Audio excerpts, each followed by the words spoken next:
United States Postal Service workers have a big job getting your mail and packages delivered safely. They're extremely busy during the holidays and they're short-staffed. Vanessa Perez tells us what the Postal Service is doing to hire more people. The Postal Service is calling it a mega blitz hiring event, and its goal is to fill 2,000 positions across the state. Today, recruiters made their way to Eastern Washington, speaking with potential candidates at the Shadle Post Office. Delivering mail is a service to the public. USPS is looking for more people to carry out the important work. It's fed my family and raised my kids, and I think it's a public service job.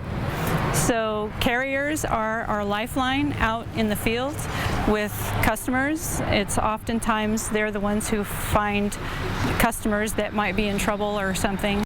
The Postal Service in Washington is doing its first ever mega blitz hiring. In Spokane, the postmaster wants to grow the team by over 50 people. We've got room on our team.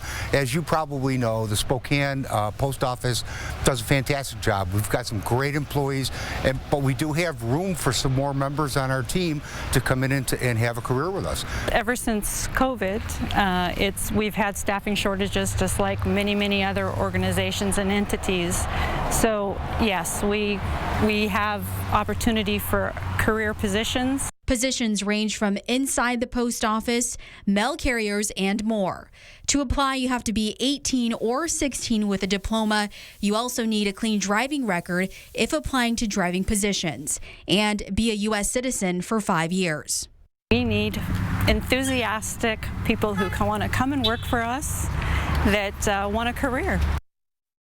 If you missed today's hiring event, you can visit our website at kxly.com to learn how you can apply for the Postal Service. Spokane's postmaster also says he's certain your packages will arrive on time this winter.